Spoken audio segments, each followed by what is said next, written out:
이 시간 심판 중에 베푸신 은혜라는 말씀으로 하나님의 말씀을 증거하시겠습니다.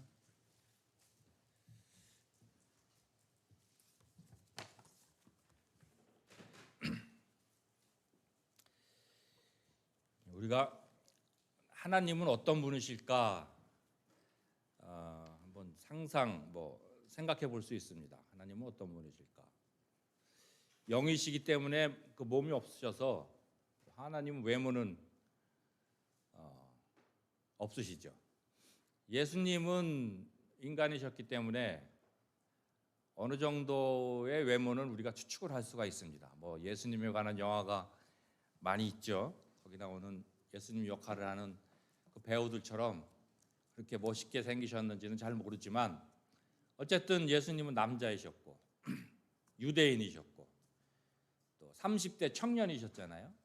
그러니까 2000년 전에 팔레스타인에 살았던 유대인 남자 30대 청년, 어느 정도의 그런 그 예수님의 외모를 우리가 추측은 할 수 있죠. 정확하지는 않지만. 근데 하나님은 그게 안 돼요.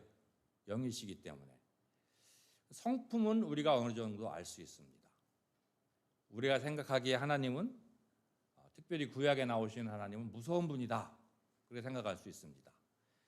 죄를 지으면 그 죄에 대해서 진노하시고 호통을 치시고 죄를 냉정하게 심판하시는 엄격하신 분으로 우리가 하나님의 성품을 생각할 수 있습니다.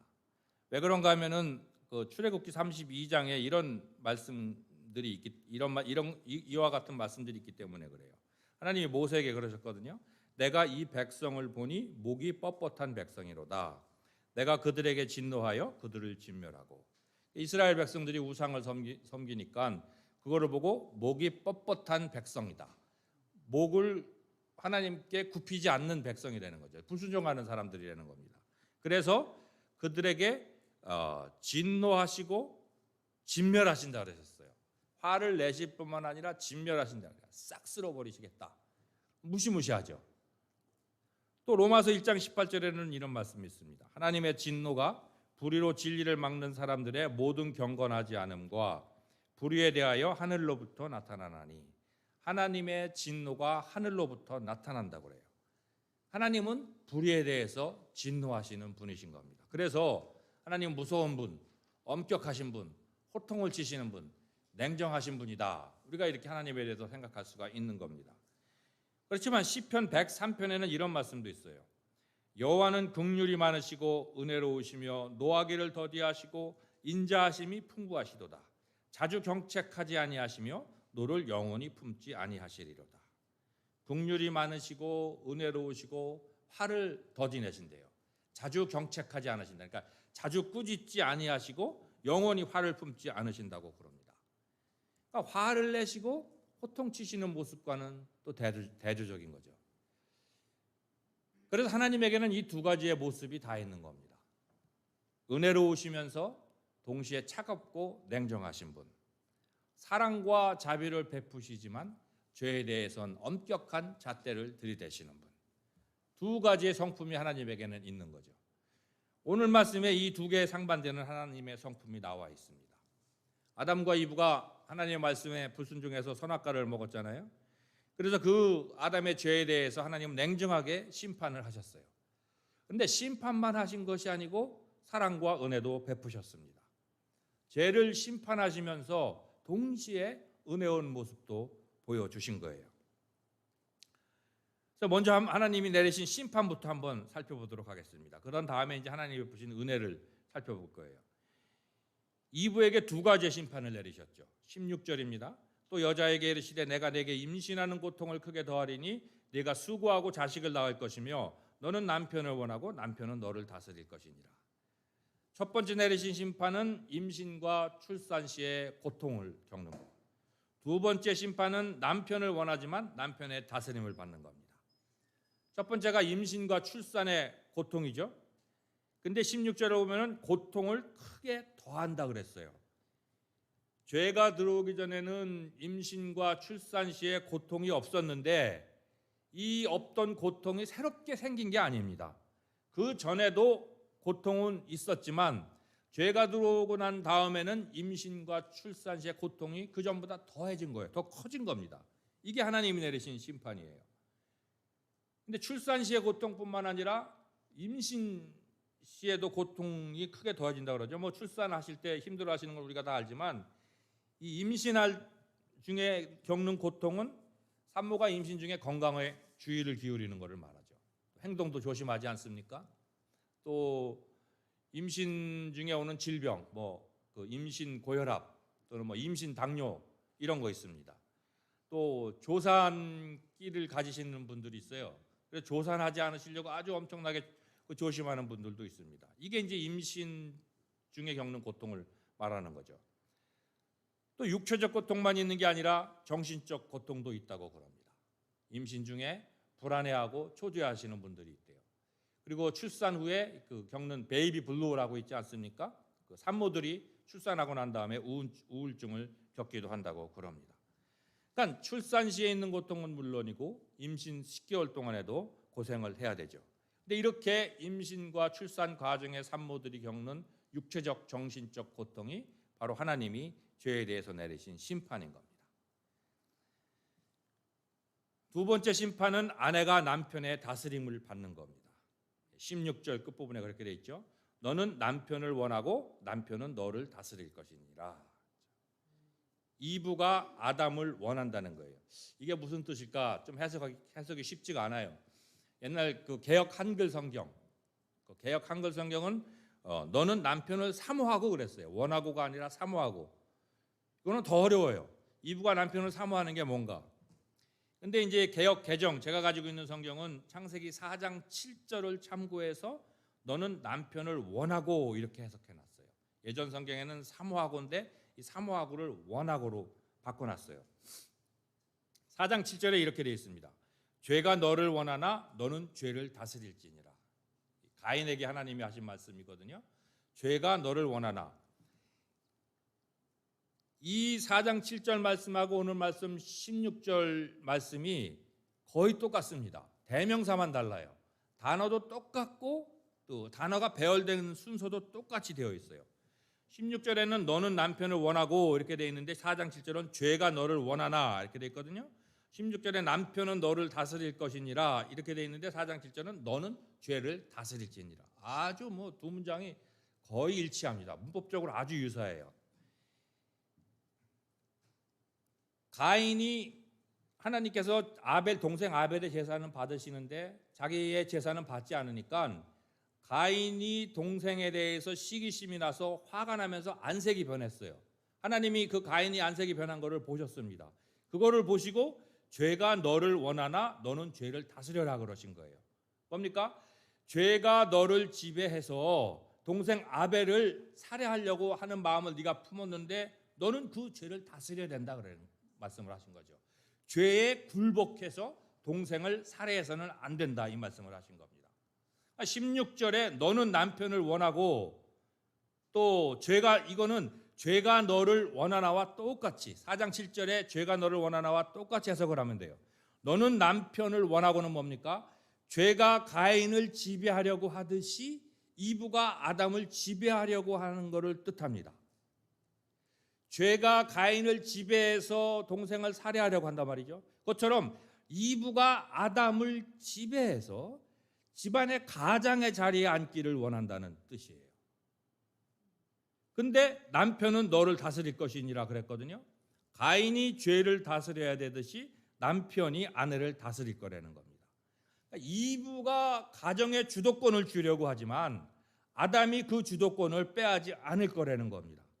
죄가 들어온 이후로 가정에서 아내와 부인이 주도권 싸움을 하는 것을 말하는 겁니다. 이브가 내가 가장 역할을 하겠다라고 하는 것을 너는 남편을 원하고 이 뜻이 되는 거예요. 그렇지만 이브가 가정의 주도권을 쥐는 것이 아니고 남편이 그 가정의 주도권을 쥐게 된다는 그 심판을 하나님이 내리신 겁니다. 이브가 자기가 좀 지배하려고 했지만 그게 아니고 아담이 지배하게 될 거라고 하는 심판을 내리신 겁니다. 그래서 신약 성경을 보면은 아내는 남편한테 순종하라고 되어 있죠. 에베소서 5장 22절 아닙니까? 아내들이여 자기 남편에게 복종하기를 주께 하라. 베드로서 3장 1절입니다. 아내들아 이와 같이 자기 남편에게 순종하라. 이 말씀들은, 신약의 이 말씀들은 하나님께서 이브에게 내리신 심판의 원리가 그대로 적용된 말씀이에요. 태초에 하나님께서 이브가 아담의 다스림을 받게 되는 그러한 심판을 하셨기 때문에, 그 심판을 내리셨기 때문에 가정의 주도권은 남편한테 있는 거지 아내한테 있지 않는 겁니다. 근데 이제 우리가 이런 의문이 있죠. 요즘이 도대체 세상이 어떤 세상인데 뭐 아내 보고 남편한테 복종하라고 그러나? 어이구, 큰일 나지 그러다가는. 그러니까 사람들이 교회를 싫어하는 거라고. 성경을 싫어하고. 요새 같은 세상에 뭔 그런 게 어딨어. 사람들이 그러지 않습니까? 성경도 시대의 흐름에 맞춰서 봐야 되는 거지. 그 옛날에 태초에 뭐 하나님이 그랬다고 그대로 따라서는 안 된다. 이거는 뭡니까? 이런 태도를 가지는 것은 하나님의 심판의 이의를 제기하는 거예요. 하나님, 그 심판 잘못하신 겁니다. 옛날에는 뭐 이브 보고 이렇게 순종하라고 그랬을지 몰라도 그거 심판 지금은 유효하지 않아요. 이런 거거든요. 근데 하나님의 심판에는 틀림이 없습니다. 세상 판사들은 오류를 범하죠. 그러니까 우리가 항소도 하고 뭐 상고도 하지 않습니까? 근데 하나님에 대한 하나님의 심판은 오류가 없어요. 전지전능하신 하나님이 내리신 판결이기 때문에 하나님의 내리신 심판에 대해서 이의를 제기해서는 안 되는 거예요. 아담과 이브가 지은 죄에 대해서 하나님이 심판을 내리셨는데 그 심판의 결과는 이브는 아담한테 순종을 해야 된다. 이 판결에는 하자가 없기 때문에 아내는 남편한테 순종을 해야 되는 겁니다. 물론 아내의 순종은 부부관계의 한 단면입니다. 또 다른 단면도 있죠. 두 반반 아닙니까? 아내가 순종해야 되는 건 그냥 절반이고 나머지 절반은 뭡니까? 남편은 아내를 사랑해야 된다는 거잖아요. 에베소서 5장 25절. 남편들아 아내 사랑하기를 그리스도께서 교회를 사랑하시고 그 교회를 위하여 자신을 주심같이 하라.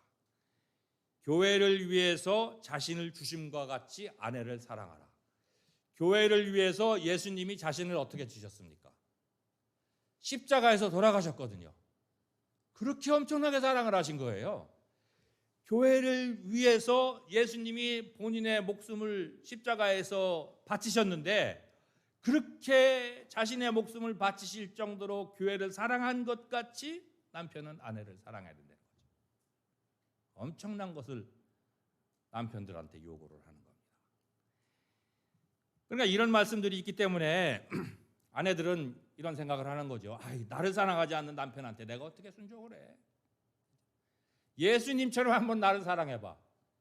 내가 순종하지 않나? 뭐든지 다 한다 내가. 예수님처럼 나를 사랑해주면. 남편들은 뭐라고 그럽니까? 불순종하는 아내를 어떻게 사랑하나 그러죠. 한마디 하면은 그냥 10마디 하면서 대드는데 그런 아내를 뭔 사랑이야? 그런 사랑을 어떻게 줘? 그러거든요. 어려운 문제입니다. 복잡하죠. 순종이 먼저냐 사랑이 먼저냐 닭이 먼저냐 계란이 먼저냐 이거랑 똑같아요. 해결책 아마 이 세상에서는 없을 겁니다. 이거는 천국에서나 해결되는 문제지 이 세상에서는 완전한 해결은 없을 거예요. 그래서 뭐 제가 어떤 제 해결책을 이렇게 드릴 수도 있겠지만 오늘은 그 날이 아니니까 오늘은 어쨌든 하나님이 이브한테 심판을 내리셨는데 그 심판의 내용은 이브는 아담한테 순종해야 된다는 거다. 오늘은 그냥 그것만 아시고 그렇구나 그러고 그냥 이렇게 지나가셨으면 좋겠습니다. 젊은 분들 같으면 이것 때문에 집안에 가서 또 이렇고 저렇고 또 티격태격 할 수도 있겠지만 안 그러시겠죠. 예. 이브 심판하셨고 이제 아담 심판하셨습니다.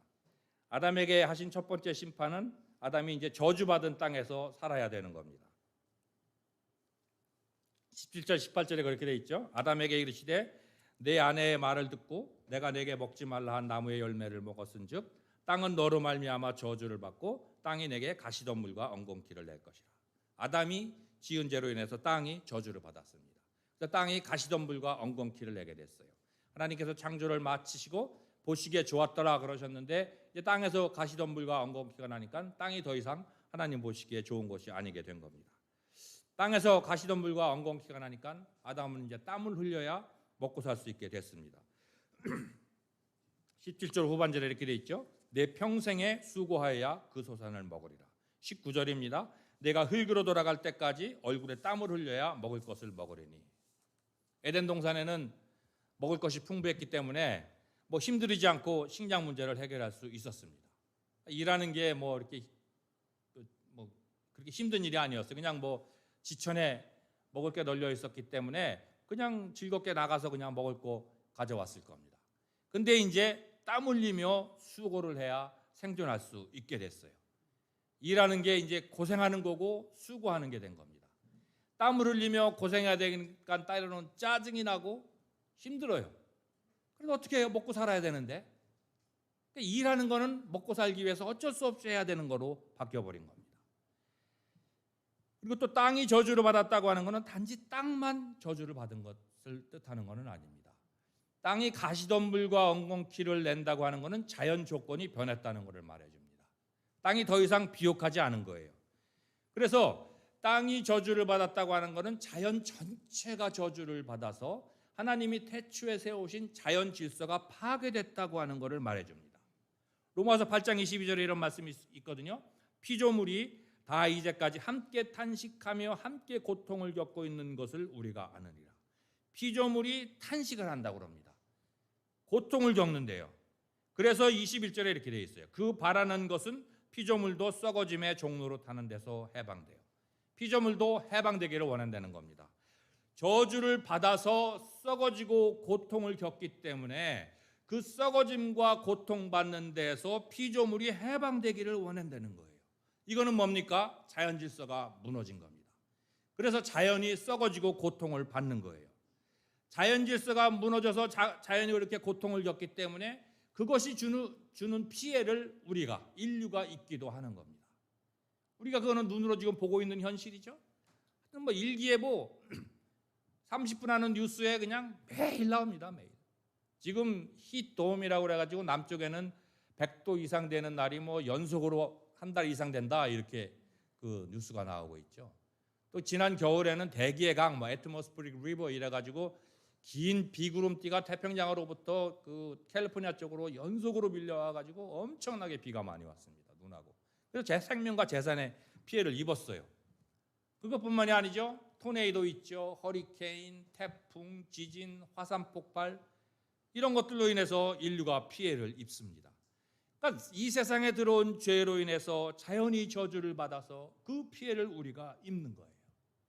그러니까 죄는 인간과 자연의 관계도 파괴시켰습니다. 자연이 인간한테 죄가 들어와서 자연 질서가 무너져서 자연이 인간한테 피해를 주는 거예요. 지난주에는 죄가 사람과 사람의 관계를 파괴시킨 것을 보지 않았습니까? 서로 아담과 이브가 이제 비밀을 갖게 되면서 그 인간관계가 이제 무너졌다 이거로 보여줬거든요. 그리고 아담이 하나님을 피해서 도망갔습니다. 하나님과 사람 사이도 관계가 파괴된 거예요. 그러니까 오늘 말씀이 오니까 사람과 사람, 하나님과 사람뿐만 아니라 자연과 사람의 관계도 파괴가 된 겁니다. 그래서 우리가 자연이 주는 피해를 입는 거죠. 아담에게 내려진 두 번째 심판은 육체적 죽음입니다. 19절에 이렇게 되어 있죠. 너는 흙이니 흙으로 돌아갈 것입니다. 육신의 생명을 잃어버리는 겁니다. 아담은 하나님처럼 되고 싶었죠. 선악과를 먹고 나서 하나님과 같은 선악을 판단하는 능력을 갖고 싶어서 선악과를 먹었습니다. 그런데 하나님처럼 된 게 아니고 흙에서 온 몸이 흙으로 돌아가게 됐어요. 선악과를 먹고 자신도 하나님처럼 좀 한번 우뚝 서보겠다. 이거를 원했지만 우뚝 서기는커녕 땅속에 파묻히는 신세가 되게 된 겁니다. 그러니까 이분은 임신과 출산의 고통을 겪고 또 아담의 지배를 받는 그러한 심판을 받았습니다. 아담은 그 저주받은 땅에서 생존하기 위해서 땀 흘리며 살다가 마지막에는 땅에 묻히게 되는 심판을 받았어요. 그러니까 이 죄에 대한 심판 때문에 아담과 이브는 아픔과 슬픔과 고통을 겪게 된 겁니다. 근데 이렇게 심판만 하지는 않으셨습니다. 하나님이 죄를 심판하셨지만 그와 동시에 하나님은 은혜도 베푸셨어요. 하나님이 심판하시는 중에 베푸신 첫 번째 은혜는요, 사람이 사탄과 원수가 되게 하신 겁니다. 15절에 이렇게 되어 있거든요. 내가 너로 여자와 원수가 되게 하고 내 후손도 여자의 후손과 원수가 되게 하리니. 사탄과 이브가 원수가 되게 하시고 또 여자의 후손 우리죠. 우리와 사탄이 원수가 되게 해 주셨습니다. 사탄한테는 이브하고 원수가 되는 게 이게 전혀 새로운 일이 아니었습니다. 사탄은 원래부터 이브를 원수로 생각했어요. 그 원수인 이브가 미우니까 이브를 꼬여서 그 선악과를 따먹게 한 거거든요. 근데 이브는 몰랐습니다. 사탄이 자기를 원수로 생각하는지 그거 몰랐어요. 만일에 사탄이 자기를 원수로 생각한다고 그랬다면 사탄이 자기한테 접근하려고 할 때 그거 못 오게 막았을 거예요. 원수인 사탄이 접근을 하고 있는데 가만히 뒀겠습니까? 꼬이면 안 넘어갔을 겁니다. 그러니까 이분은 사탄이 내 원수다 생각하지 못했어요. 오히려 나한테 이로움을 주는 존재다. 선악과를 먹고 너도 하나님처럼 되라. 야, 이거는 내가 전에는 생각해보지 못한 건데 사탄이 저런 기발한 아이디어를 나한테 주네. 이렇게 사탄에 대해서 이브는 생각을 했습니다. 그런데 하나님은 이브가 사탄을 원수로 생각하게 하셨어요. 또 우리도 사탄을 원수로 생각하게 해주셨습니다. 만일에 그렇게 하지 않으셨다고 생각해봐요. 우리가 사탄을 원수로 생각하게 하지 않으셨다면 우리는 사탄이 우리한테 접근하는 것을 막지 않을 겁니다. 경계하지 않고 의심하지 않고 사탄의 하라는 대로 그대로 할 거예요. 그러면 어떻게 합니까? 그 사탄의 유혹에 넘어가 죄 짓고 그 죄가 가져다주는 고통과 고난을 겪어야 되겠죠. 근데 하나님은 우리가 사탄을 원수로 생각하게 하셨어요. 그래서 사탄이 접근하지 못하도록 사탄을 경계하게 해 주신 겁니다. 은혜를 베푸신 거죠. 심판 중에 하나님이 베푸신 두 번째 은혜는 사탄의 멸망을 약속하신 겁니다. 15절 후반절에 이렇게 되어 있죠. 여자의 후손은 내 머리를 상하게 할 것이요 너는 그의 발꿈치를 상하게 할 것이니라 하시고, 여자의 후손이 사탄의 머리를 상하게 할 거라고 합니다. 이 머리가 상하는 것은 신체의 다른 부위와 달라서 치명상을 입는 겁니다. 여자의 후손이 사탄한테 치명타를 줄 거라는 거죠. 근데 그 치명상을 주는 사람을 그랬어요. 너는 그의 발꿈치를 상하게 할 것이니라. 여기서 그는 사탄의 머리를 상하게 하는 여자의 후손을 말합니다. 그녀가 아니고 그니까 남자예요. 그러니까 이브의 후손인 어떤 남자가 사탄의 머리에 치명타를 줄 거라는 겁니다. 여기서 그는 예수님을 말씀하는 거죠. 사탄이 예수님의 발꿈치를 상하게 한다고 그러는 것은 예수님이 십자가에서 돌아가시는 것을 말씀합니다. 예수님이 십자가에서 돌아가시니까 사탄은 이제 됐다, 내가 이겼다 이렇게 착각을 했을 겁니다. 그런데 예수님을 십자가에서 돌아가게 사탄이 그렇게 일을 계획한 그거는 예수님의 발꿈치만 상하게 한 거예요. 왜냐하면 3일 후에 예수님은 부활하셨습니다. 그래서 그 부활하심으로 말미암아 사탄은 우리를 완전히 하나님으로부터 떼놓아서 완전히 우리를 영원히 멸망시키려고 했는데 이 사탄의 계획이 수포로 돌아갔어요. 예수님이 부활하지 않고 그냥 십자가에서 죽는 거로 끝이 났으면 예수님은 그냥 죄의 심판을 받으신 겁니다. 아담한테 육체적인 죽음을 심판을 내리지 않으셨습니까? 그러니까 십자가에서 죽으신 거로 끝났으면 예수님도 그냥 다른 사람들처럼 죄에 대한 심판을 받으신 거구나 이랬는데 그게 아니거든요. 3일 후에 부활하셨습니다. 죄가 예수님을 지배하지 못한다. 죄에 대해서 승리를 하신 거예요. 그래서 3일 후에 부활하신 겁니다. 그리고 예수님의 부활은 모든 잠자는 자들의 첫 열매라 그랬거든요. 예수님이 부활하셨듯이 예수님 믿는 사람도 죽음에서 부활할 거죠. 그러니까 죄에 대해서 승리를 거둔 겁니다. 사탄은 예수님을 물리쳐서 예수님을 비롯해 모든 사람들을 영원히 멸망시키려고 하는 계획을 세웠는데 예수님이 부활하심으로 말미암아 그 계획이 수포로 돌아간 겁니다. 그래서 그 사실로 말미암아 오늘 말씀은 사탄이 머리에 치명상을 입을 거다. 사탄의 계획에 결정적인 해가 있을 거다. 이 말씀을 해주신 거예요. 그러니까 패배는 사탄이 우리가 한 게 아니고 예수님이 하신 게 아니고 사탄이 패배를 한 거죠. 근데 이 말씀이요, 이 말씀 사탄이 머리에 치명상을 입을 거라는 이 말씀은 예수님과 예수님이 하실 일에 대한 말씀이 성경에 처음 나오는 말씀이에요. 예수님에 대해서 언급하는 첫 번째 말씀입니다. 그래서 이거를 원복음, 최초의 복음 이렇게 우리가 명명을 하고 있죠. 근데 이 최초의 복음이 언제 나옵니까? 창세기 3장 후반절에 나옵니다. 창세기 3장 앞부분에는 아담과 이브가 죄를 짓는 것에 대한 말씀이 있어요. 죄가 이 세상에 3장 앞부분에서 죄가 이 세상에 들어왔는데 3장 후반부에 오니까 그 죄의 문제를 해결하시려고 하는 하나님의 계획이 선포된 겁니다. 죄가 들어와서 태초에 하나님이 세우신 자연 질서가 무너졌는데 그 질서가 무너지자마자 바로 하나님은 그 무너진 질서를 내가 회복할 거야. 어떻게? 여자의 후손이 사탄의 머리에 치명상을 줌으로써. 바로 그 죄가 들어온 그 순간, 태초의 질서가 무너진 그 순간에 그거를 회복시키라는 복음을 하나님이 선포를 하신 겁니다. 얼마나 은혜로우신 분이세요. 죄를 심판하셨지만 동시에 그 구원의 길도 여시는 은혜로우신 분이 바로 하나님이신 겁니다. 심판 중에 보이신 하나님의 세 번째 은혜는 아담과 이브한테 옷을 만들어 주신 겁니다. 21절이죠. 여호와 하나님이 아담과 그의 아내를 위하여 가죽옷을 지어 입히시니라. 아담과 이브가 자신들의 몸을 가리기 위해서 옷을 만들어 입었는데 그건 무화과 나뭇잎으로 만드는 거죠. 만들어서 옷을 입었습니다. 근데 이 나뭇잎으로 만든 옷은 제대로 된 옷이 아닙니다. 그래서 하나님은 동물 가죽으로 된 옷을 만들어 주셨어요. 사람들이 만든 옷이 불완전한 옷 대신에, 불완전한 사람들이 만든 옷 대신에 동물 가죽으로 만든 완전한 옷을 하나님께서 주신 겁니다. 이거는 사람들이 자신의 노력으로는 자신의 죄를 가릴 수 없다, 이거를 뜻합니다. 이사야서 59장 6절에 이런 말씀이 있거든요. 그 짠 것으로는 옷을 이룰 수 없을 것이요 그 행위로는 자기를 가릴 수 없을 것이며. 그 짠 것으로, 사람이 짠 것으로, 사람이 만든 옷으로 이 뜻입니다. 짠 것으로 옷을 이룰 수 없다. 사람이 만든 옷으로 사람의 몸을 그 온전히 가릴 수 없듯이 사람의 행위로는 죄를 가릴 수 없다는 말씀입니다.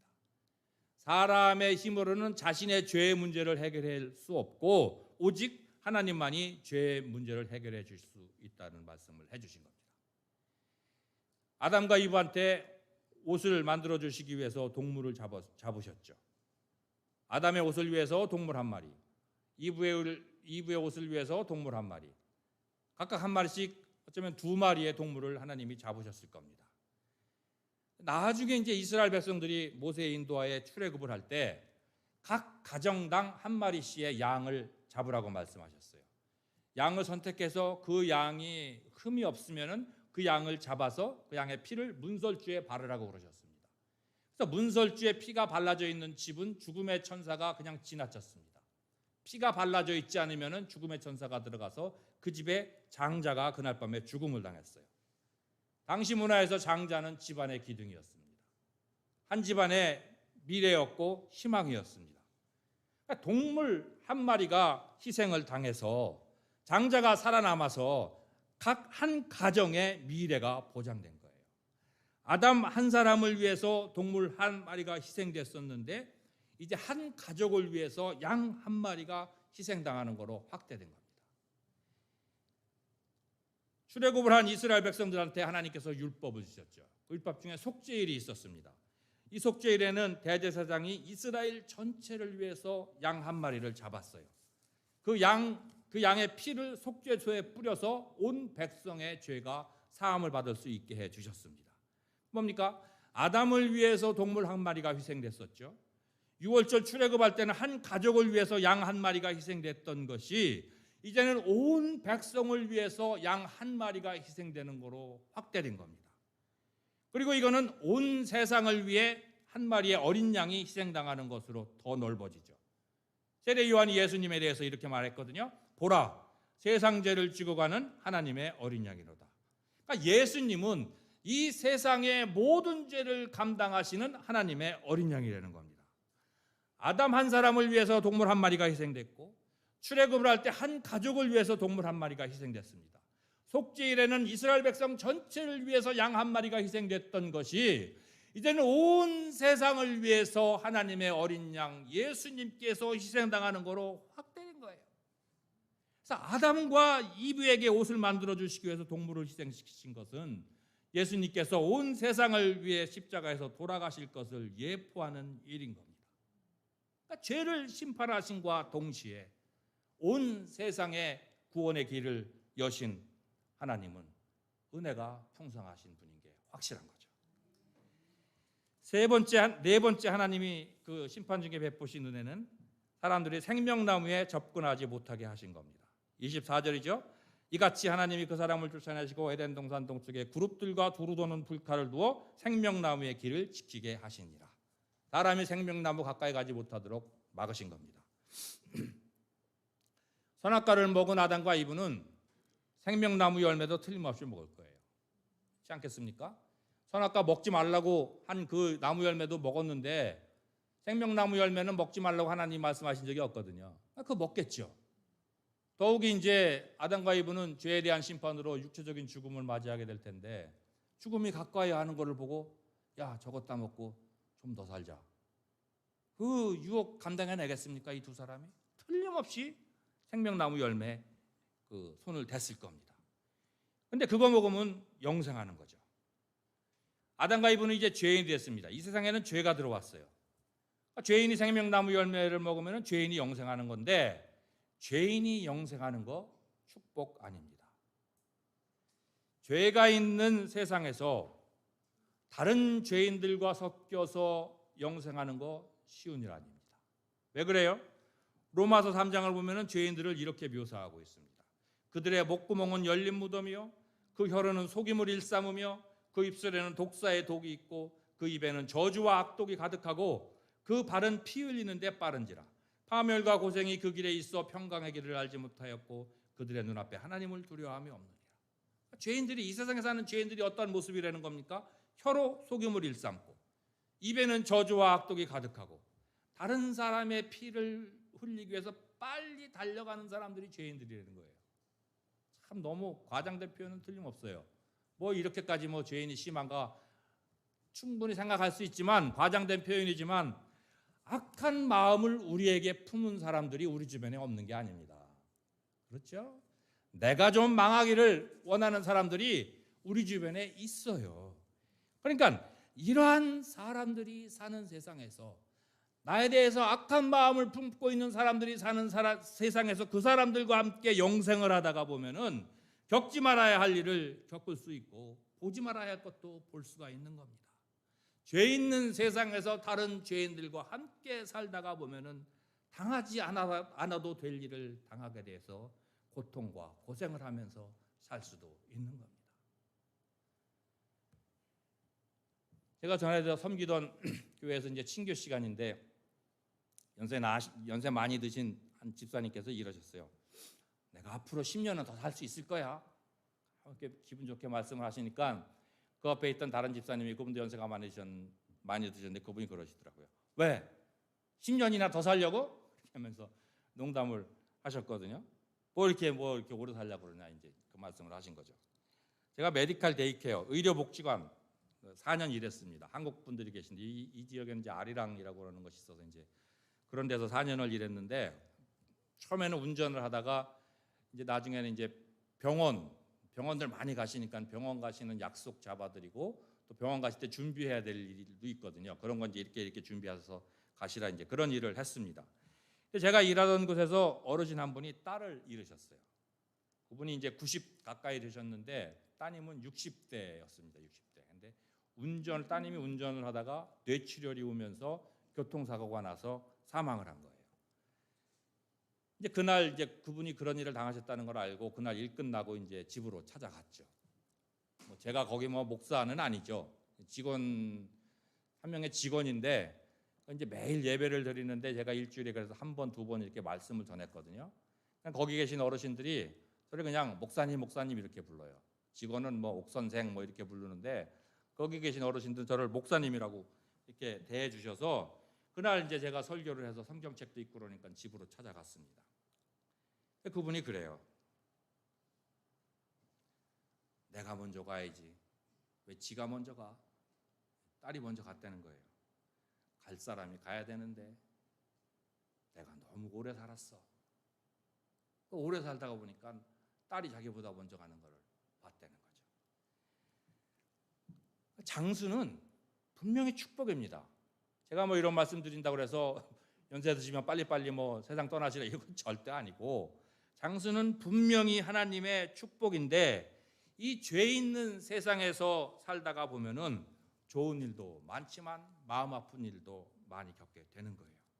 그러니까 하나님이 죄가 들어와서 하나님이 세우신 질서가 이 세상은 무너진 곳이기 때문에 여기서 영생을 하게 되면은 겪지 말아야 할 일을 겪을 수 있고 당하지 않아도 될 일을 당할 수가 있는 거예요.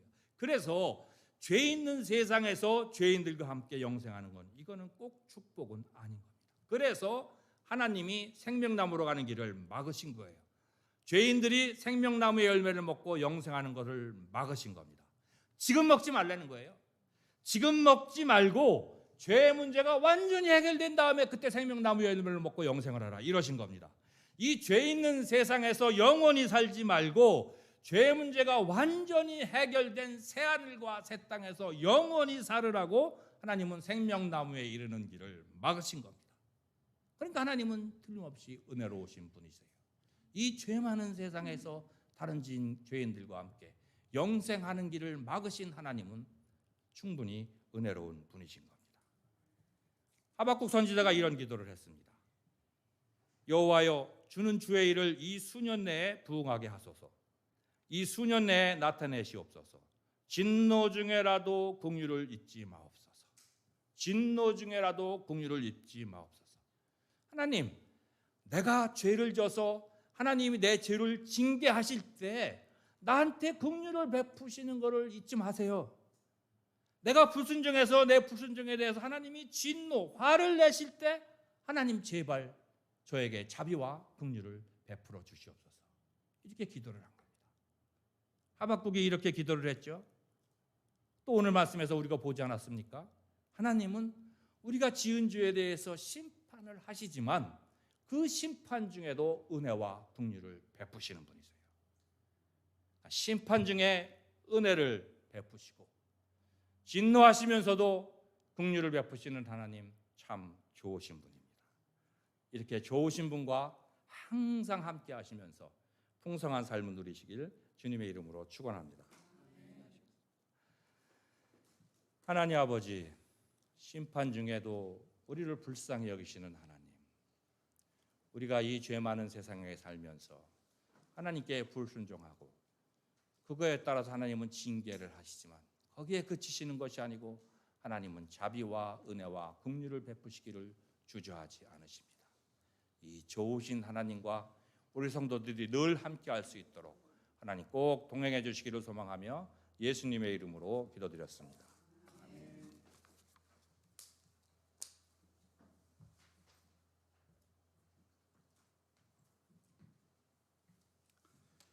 찬송 31장 올려드리면서 봉헌 시간 갖겠습니다.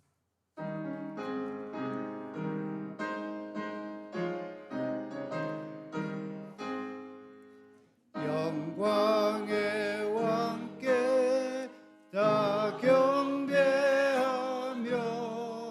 그 크신 사랑 늘 찬송하라. 영원히 방배요 또 산산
은혜와 자비를 한없이 베푸시는 하나님 아버지, 복되고 거룩한 주의 날을 맞이하여 주님 앞에 나와 예배 드릴 수 있는 특권을 주시고 주님의 신령한 은혜를 맛보게 하시니 감사를 드립니다. 이 시간 지난 한 주간 동안 저희들에게 일할 수 있는 힘과 건강을 주시고 때마다 날마다 채우시는 주님의 사랑이 놀랍고 감사하여 허락하신 물질 가운데 하나님의 것을 분별하여 주님 앞에 올려드립니다. 이 예물이 거룩하게 드려진 것 같이 저희들의 삶 또한 세상에서 구별되게 하시고 주님이 허락하신 물질로 범죄하는 저희들이 되지 않도록 청지기의 삶을 살아내게 하옵소서. 드려진 물질을 축복하사 하나님의 영광이 드러나며 교회의 사역과 복음 전파와 선교하는 일에 또한 교육하는 일에 귀하게 사용되게 하옵소서. 존귀하신 예수 그리스도의 이름으로 봉헌하며 기도하옵나이다. 아멘.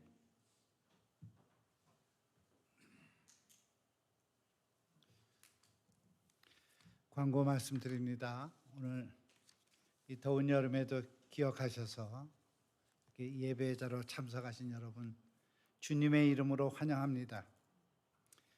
이 더위 가운데서도 우리 길벗 여름학교가 지지난주와 지난주에 이어서 2주 벌써 반이 지났습니다. 이번 주 다음 주 하면 마감을 하는데 12명이에요. 적은 인원을 가지고 여름학교를 하는 게 성원된 인원을 가지고 하는 것보다 훨씬 어렵습니다. 여러분 계속해서 관심 가져주시고 기도해 주시기를 부탁합니다. 우리 담당 전도사님을 만나면은 꼭 응원의 말씀도 해주시기 바랍니다. 혹시 다른 광고 있으십니까? 주위에 아는 얼굴이 많이 이렇게 안 보이시죠? 아마 여행을 갔거나 몸이 불편해서 안 나오는 경우가 많을 거예요. 여러분 이웃들을 늘 챙기시면서 동반자로 우리 이민자의 삶을 건강하게 살아내시기를 부탁합니다. 다 함께 일어나셔서 마지막 파송의 노래 드리고 옥 목사님 축도함으로 7월 셋째 주 예배를 닫겠습니다.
지금은 우리 주 예수 그리스도의 은혜와 하나님 아버지의 사랑과 성령님의 교통하심이 심판 중에도 은혜를 베푸시는 우리 좋으신 하나님과 영원히 동행하시면서 예비하신 축복을 풍성히 누리기를 소망하시는 이 자리에 고개에서 계신 성도 한 분 한 분 머리 위에 지금부터 영원토록 함께하옵시기를 축원하옵나이다.